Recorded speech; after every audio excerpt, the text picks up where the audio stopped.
everybody, welcome back to my channel. I'm Vault Fox, and today I'm going to be talking to you about a very highly requested topic, and that is 3D printing. A few disclaimers before I get to talking about this wonderful world of filaments and 3D printing and all that stuff. I'm gonna start off with number one, and that is you do not need a 3D printer. I understand that the appeal of it is there. I mean, you just kind of set it and forget it, and then after a week, you'll have some armor. That's not really the case. You really have to do a lot of maintenance, you have to do a lot of monitoring, and there's this thing called printer fails. I only got my 3D printer after about 3 years of cosplaying, and after kind of researching different models and seeing something that was more in my price range.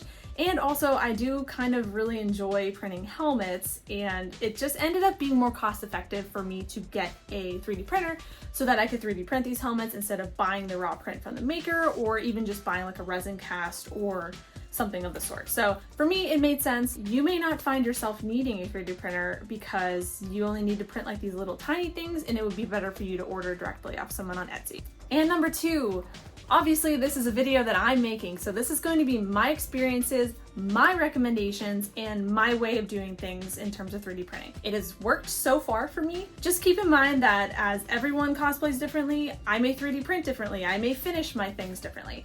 And I'm definitely welcome to, more suggestions down in the comments below. There's tons of different ways to 3D print and tons of different ways to finish a 3D print. So I always love learning how people do things, and actually the way that I finish my helmets now, I actually learned from someone on YouTube. So, heck, definitely let me know what you guys do. I want to hear about it. There could be an easier way of what I do, and you may have found it. Definitely let me know. Just keep in mind, everything in this video is my personal experience. You may do it differently than I do. Just be nice about that, okay? I'm just trying my best. I'm gonna start with the most asked question that I get on YouTube, Instagram, Twitter, TikTok, anywhere I post on. What 3D printer do you use? Now, I personally use a Creality CR10. I think it's the base model, and I got it for about $300 on Black Friday, I think about a year or two ago. This printer actually is a pretty good starter printer, I would think. And it was very easy to set up, it was very easy to calibrate, to level, and things like that. I see a lot of people using this particular printer. I think it's because of its low cost as well as its large bedside.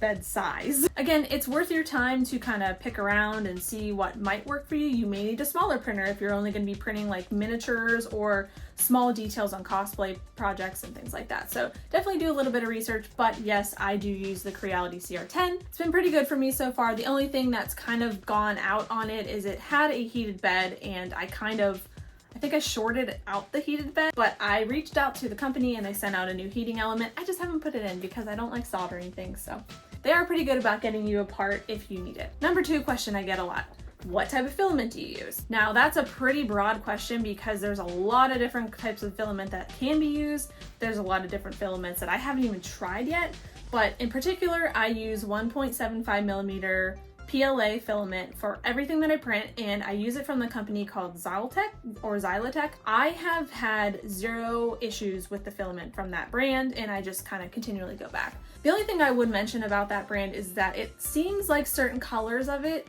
don't work as well as others. I used black for the longest time, and with the pandemic and everything, the black was out of stock constantly, so I had to kind of resort to using different colors. But in general, Xylitech is a pretty good brand. I haven't had too many issues.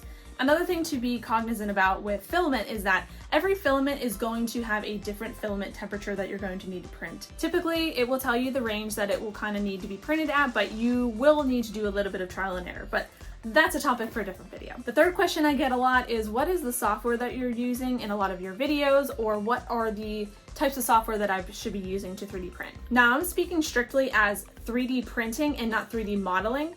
I don't do any types of 3D modeling. I don't understand how people do it. It's like wizardry to me. The two softwares that I use are Cura and Meshmixer.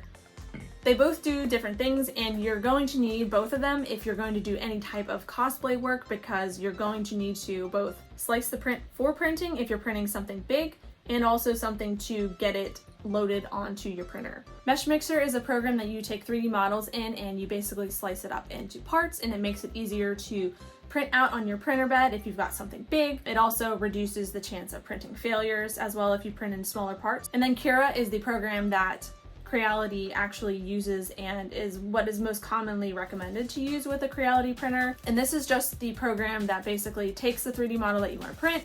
You can see it where it's going to be on the printer bed, and you can change all the settings like the layer height, things like that.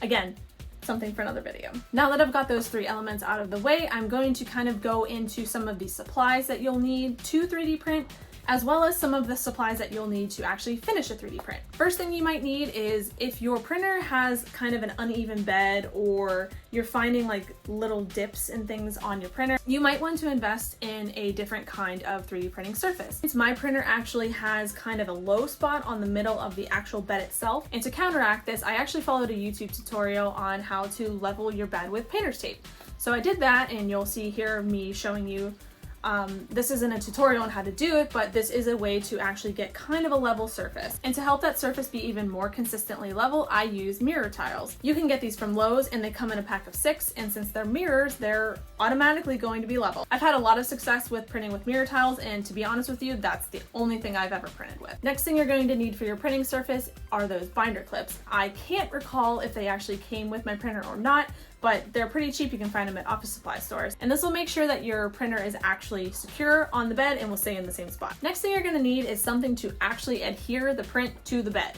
Now, if you have a heated bed, you're not going to really need to worry about this, but you may want to put a little bit of it down just to be safe. I just use glue sticks from Amazon. You can use the Elmer's glue brand. I've not really seen a difference between either or. And what you do for this, again, I followed a YouTube tutorial on this, is you take the glue stick and you go all over the bed, and you try to get as even of a layer as you possibly can, and you do maybe about 4 to 5 layers of that, and then you come back over it with a sponge, and you're just going to want to get the sponge damp, not completely soaking wet. And all that you do is you take that damp sponge, you go and pat over all of the glue on your bed, and you let that dry. This way of adhering things to my printer bed has been super successful, and let me tell you, I used a lot of different things in the past. I used hairspray, I used specialty printer bed sticking stuff, and that even didn't work. So I just recommend using the old standby of glue sticks. The last things you'll need for printing actually may have already came with your printer. I can't remember if they came with mine, but they are things to actually get your print off the bed. I have this little scraper thing right here. I'm showing my womanhood, and I don't know what this is. And the plastic clippers are to get rid of all of that fun support material that we all love to just clip away at. The last thing I wanted to cover in this video are the supplies I use to finish my 3D prints. Now, if you're using 3D printing like I do and you're doing it for cosplay, you're gonna want to finish these things. Whenever you get a 3D print off the printer, you can see layer lines and it doesn't look real. So what I like to do, and this is something that I found from YouTuber Galactic Armory, is to take a tube of Bondo and just go over the entire helmet with that stuff. There are a ton of ways to go about finishing a 3D print. You could actually just sand the 3D print down itself. That's not the best way to go because it's gonna melt the plastic. Or you could use things like XTC 3D, which is basically a self-leveling resin that will level over your print, and after about 4 hours you can sand it down just like resin, and it basically eliminates any type of layer lines you have. Just know if you're 3D printing, you're gonna have to get used to sanding. Now, in conjunction with Bondo, I also use automotive filler primer. Typically what I'll do is I'll put down a layer of Bondo, sand that, then do a pass of filler primer, and then kind of lather, rinse, repeat that until I get a smooth look as I want. Along with all the products that I use to actually finish the helmet, you're gonna need some things to actually, attach your helmet together if you're printing in small parts. And for that, I just use good old super glue, CA glue, and sometimes I use E6000 on the inside of something to just give it a stronger bond. The last and most important thing that I'm going to talk about is safety when it comes to actually working with a 3D print. If you're going to be sanding Bondo, this stuff is toxic and you do not want it in your lungs. And you need a mask anyway because of all this stuff going on. So you're going to want to get a respiratory mask. I'm not necessarily talking about the ones that we all have to wear when we go outside to do basically anything right now. I'm talking more about an actual mask that has like the respiratory things on the side. I'll show you a picture or a video of something right now. It actually is actively filtering out dust and filtering out chemicals. You can find these at Lowe's, Home Depot, Amazon. I'll link a few that I've used in the past below. In addition to a respirator, you're going to want to have goggles. I have gotten so much Bondo dust in my eyes and pieces of 3D printed plastic, it's not even funny. And I'm just like you, I'm very lazy and sometimes I just don't want to put them on, but trust me, you want to put them on. I've had my fair share of stuff going into my eye and almost thinking I was going to go blind. Sorry brain, I do it, I know, I'm bad. And the last thing is, if you can find them, I would recommend getting disposable gloves for whenever you're smearing on Bondo, or even whenever you're just kind of, spray painting and things like that. If not for to just keep your hands clean, because I can't tell you the amount of times that I've gotten spray filler and Bondo, like, I've gotten Bondo like down here, I don't even know how, but it just keeps it off. I guess a glove wouldn't really help me there, right?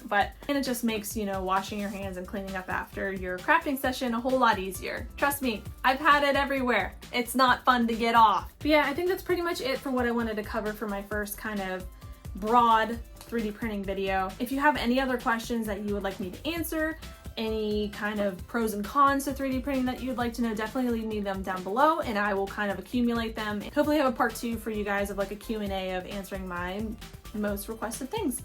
But again, thank you guys so much for watching. I really appreciate you all. And thank you all so much for 150 subscribers. Like, that's incredible to me. I really appreciate your support.